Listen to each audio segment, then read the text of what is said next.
The name Perkins carved in stone. Below a Gothic tower, a boy navigates with a cane.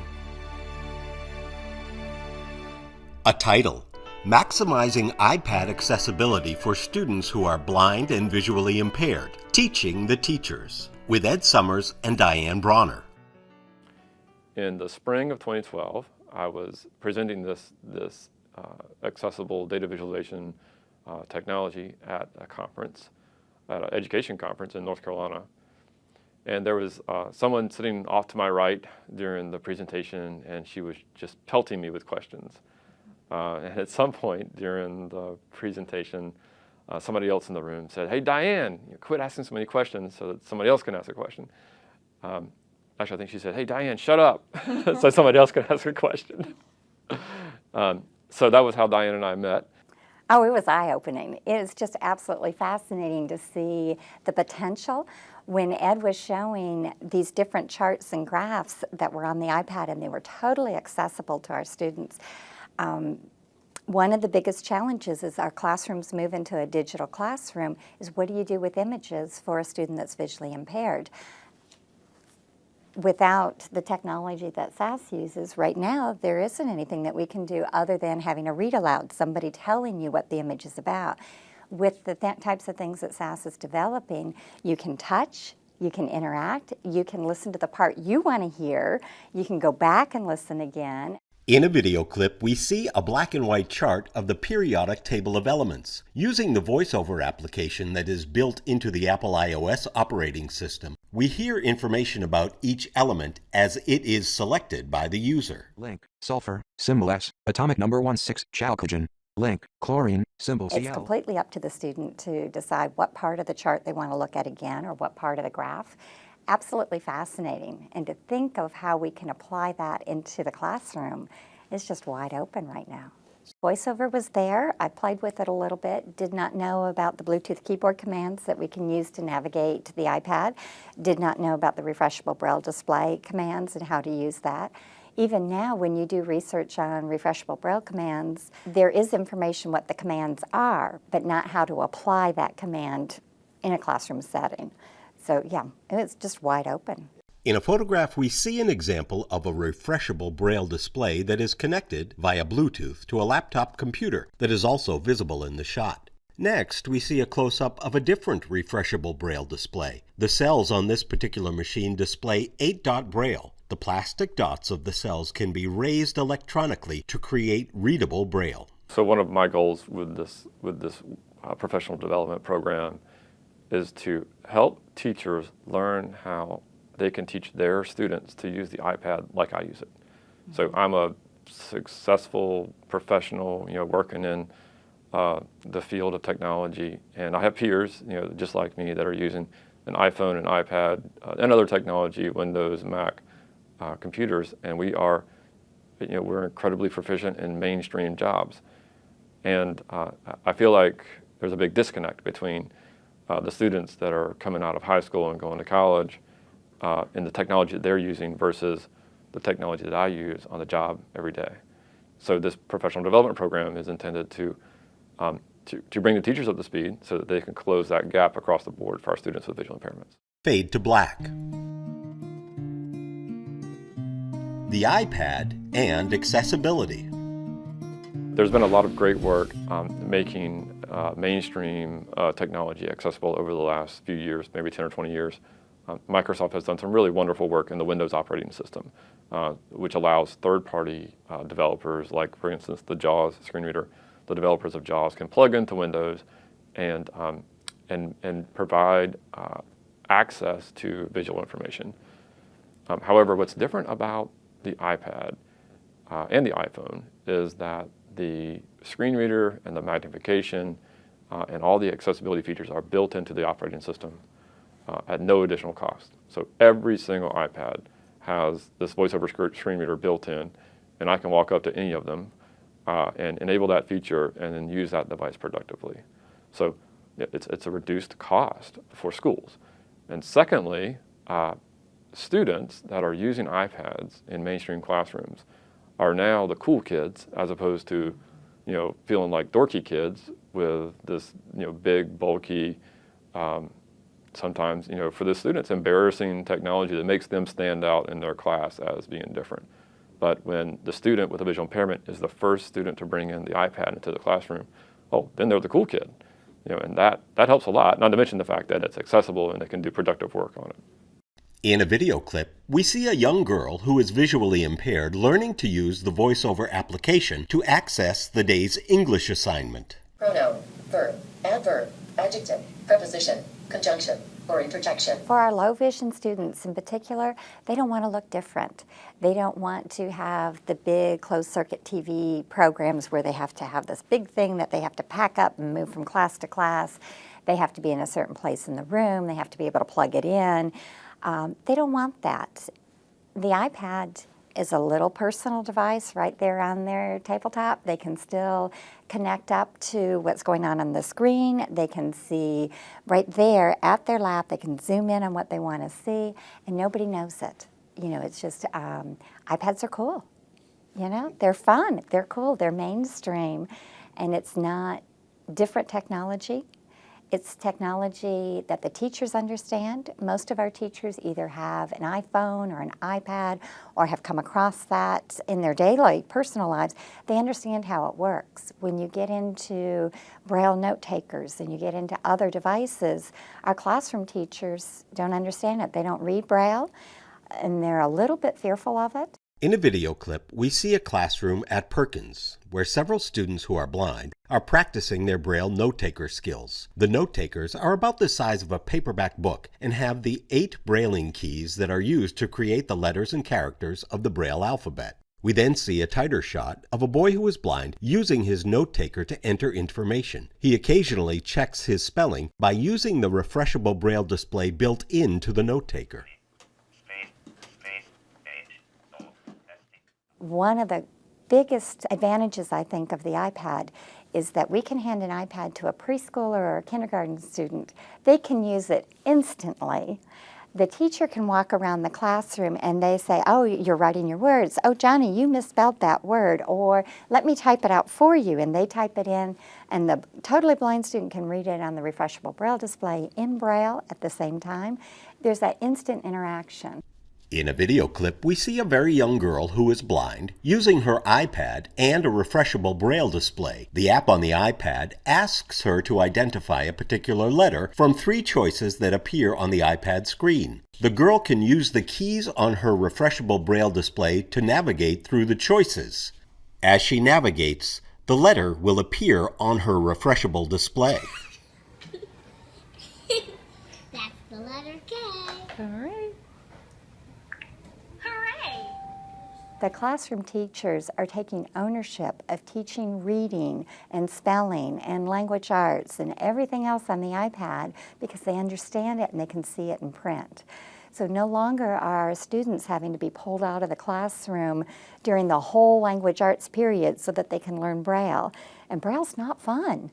It's pounding away on that old Perkins Braille writer is hard work. And instead of doing all the songs and the poems and the literacy time that everybody else is doing in that kindergarten classroom during circle time, our kids are being pulled out. Can you make an A? A, A, A, A, A. Can you make a B? B, B, B, B, B. It's not the same and it's not fun. So that inclusion time that the iPad allows our students to be included in the regular classroom, it's huge. Fade to black. Moving towards a digital classroom. Our teachers are hearing that we're moving over to a digital world in the classroom. We're going to all digital textbooks. We're going to online testing. It's all going to be digital. We have classrooms and school districts in North Carolina that have been all digital for 5 years. So it has happened, it is happening, and this is a sweep across the nation. That's where we're headed.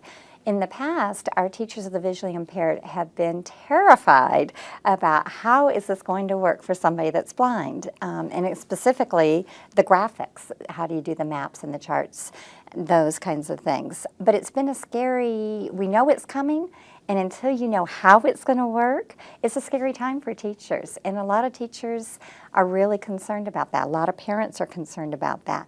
what we're doing is we're giving hope. We're showing this is how we can make it successful.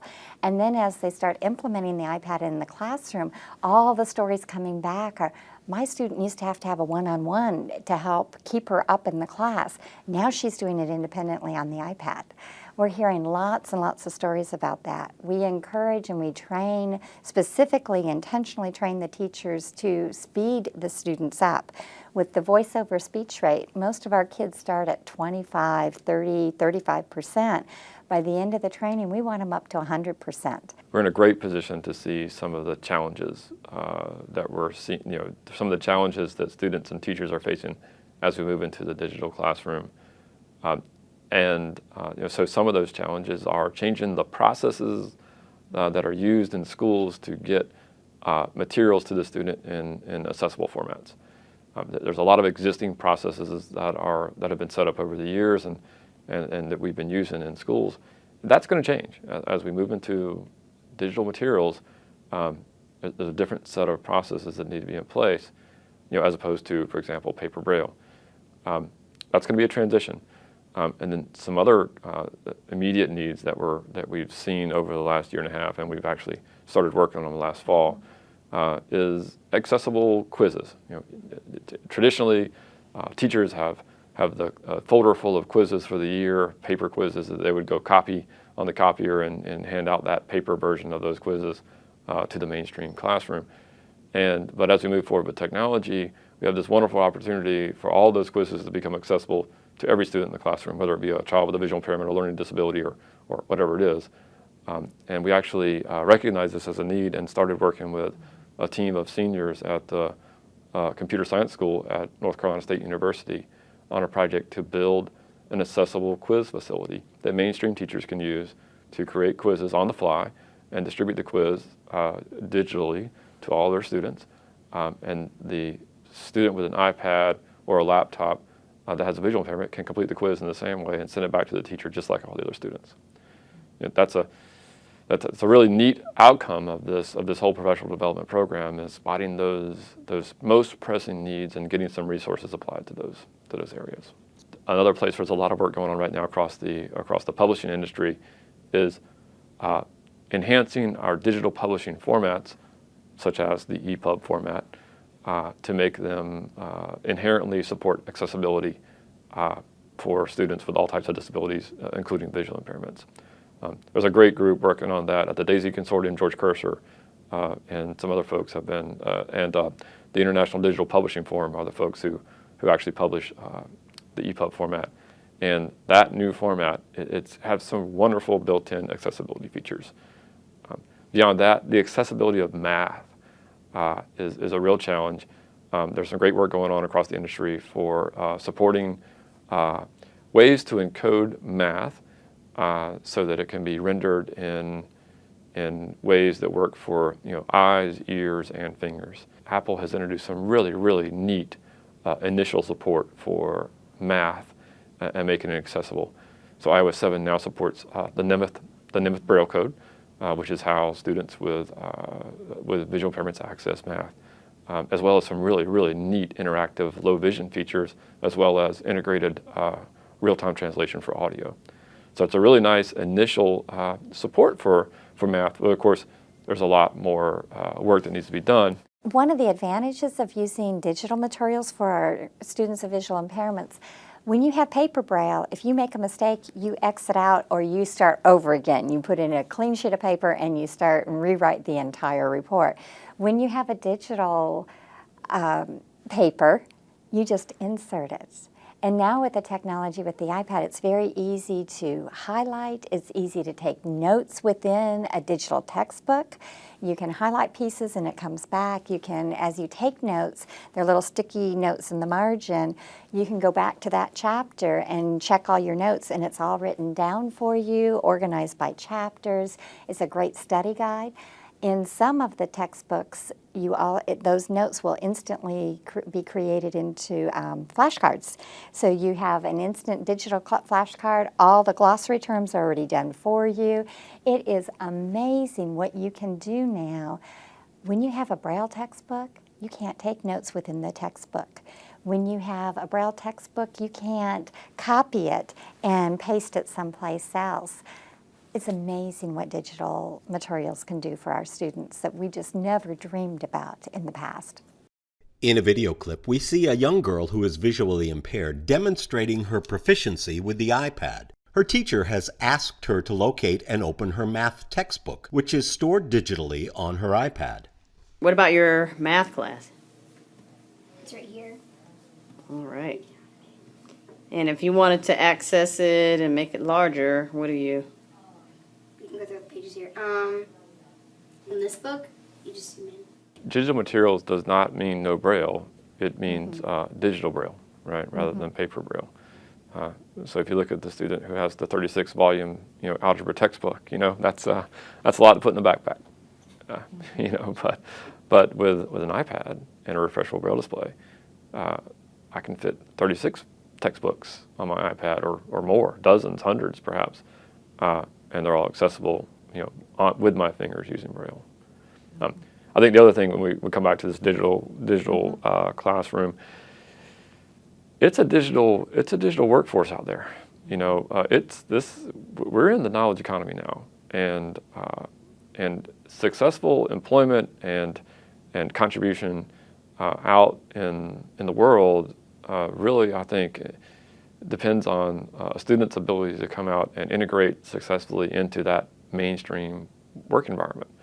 And in the mainstream work environment, there's no paper Braille. I mean, not without having to go off and do that, but being able to access materials digitally using refreshable Braille displays and other technologies, that's how students can plug right in quickly and contribute and not stand out or get left behind.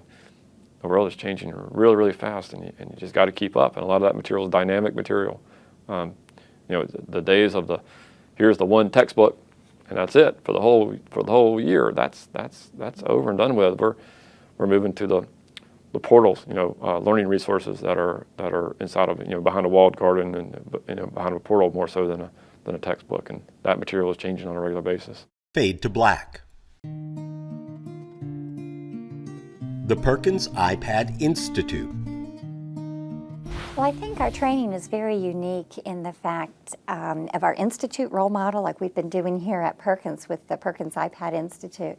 What we found when we started, we thought, oh, we'll do one training, we're good to go. Those teachers can run with it, no problem. But what we found is the teachers would go back to the classroom and then they come across something that would stump them and they didn't know what to do. What makes this training unique, the iPad training unique, is that we take the teachers through the whole process. We teach them about the iPad, we teach them about VoiceOver, we teach them about the accessibility features, and then we go on and teach the commands with the Bluetooth keyboard and the refreshable Braille display. We set up a community of practice, which is a Yahoo group list within the teachers. So when they have a question or they find a new app that's really cool or a technique they want to pass on, they send it out, and this Yahoo list goes around to all the teachers, and we share information. When you have a student that's tough, you put it out there and ask a question, and somebody has a response, and sometimes it's just a word of encouragement, but that's needed. With the institutes, we have virtual face-to-face sessions as well. So during that time, teachers will write a journal about what their students are doing as they implement the iPad into the classroom. They will take videotapes of their students and they'll send it in, and I'll take a look at it and say, oh, here's where you're getting stuck. Let me give you some suggestions. And then we show those in the virtual sessions and just say, here, look at this neat training technique that this teacher came up with, or look at this app that they're using, and we share that and encourage it. So it's a semester-long process. It's not a one-time training. We found there's way too much information to do it in one-time training. So having that ongoing support and encouraging step by step, okay, let's implement it into a classroom. How specifically are you going to implement that iPad? Not just teach the commands, but how are you going to make it work within the classroom? That's what the Institute's all about. So the Perkins iPad Institute has consisted of 4 full-day face-to-face workshops, and then in addition to that, there's been 3 virtual sessions that we've conducted over the phone and WebEx.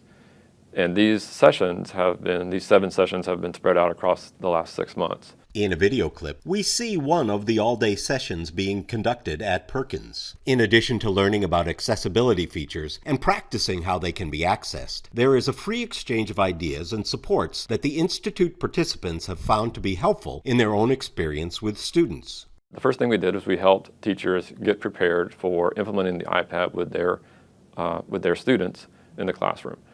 And there's a lot that goes on there because they have to get the IT people involved. They have to get the administration involved. They have to get the general ed classroom teachers involved to know what to expect as they're bringing this new technology into the classroom for a couple of specific students.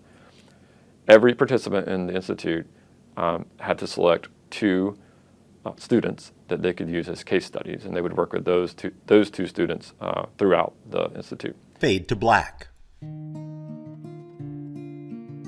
Case study comments. The students in the Perkins iPad Institute have been impacted by this training in a variety of ways. So Helen, who is a VI assistant, a one-on-one with a totally blind student, is going to tell us about her student and how the student has gone from needing a lot of assistance to being independent in the classroom, and she is now using a refreshable Braille display. She's become a lot more independent. She doesn't feel as sorry for herself, that she's doing what the other kids are doing. Now she's FaceTiming with them, and she's not being pulled out of the classroom as much. A lot of it's, mainly listening to the teacher, whereas before it was a lot of pull-out classes. The impact on her is her self-esteem, and that she knows that she feels that she's able to accomplish anything because she's accomplished working on the iPad. She never thought she would ever work on the iPad, and she told me that, and that means a lot to me. Her reading level has gone up, her everything, like her speeds have gone up compared to the Braille writer. And I mean, we had the traditional Braille writer, we had the Mountbatten, which was an electrical Braille writer, and yes, we saw a difference between the traditional and the Mountbatten, but now with the iPad and the refresher Braille, she punches those emails out, and she's just bounced from, and we only got the refresher Braille maybe 3 weeks ago, and she's running with it. The iPad we've had since September, but even before she got the refresher Braille, just like if you see her on the iPad with the rotor, and it truly is amazing. She does her homework on her own now. She doesn't need me anymore. She doesn't, and that's my goal, for her not to need me. So Mary Alice is another VI teacher in the iPad Institute. She has a student that is low vision who has been very successful in geometry using his iPad. I'd have to say in geometry, we are using EduCreations, that app, and it has really helped. It's a whiteboard app, and it's helped the students visualize. The one student said to me, he takes the screenshot of what the teacher is actually doing, and he says, I can actually write what she's writing on my iPad at the same time, and it just gives him such an edge. In a video clip, we see Mary Alice's student, who is visually impaired, taking screenshots of his geometry assignment with an app called EduCreations, which allows him to add notes to the shots he has created. We then see him working on the solution to the assignment. He has mounted his iPad on his desktop monitor, giving himself a more comfortable viewing position, and he is marking and noting the angles as requested by his geometry teacher. Just to give you like a timeline, last year my student not using his iPad, not using attachments, emails, and having the material accessible, he was working at a 2-week delay. This year he is right on time with assignments and curriculum. For more information about iPads and other accessible technology, visit our Paths to Technology website at www.perkinselearning.org/technology. We would like to thank teachers of the visually impaired Helen Sophocles and Mary Alice McCraith for their contributions to this webcast. Fade to black.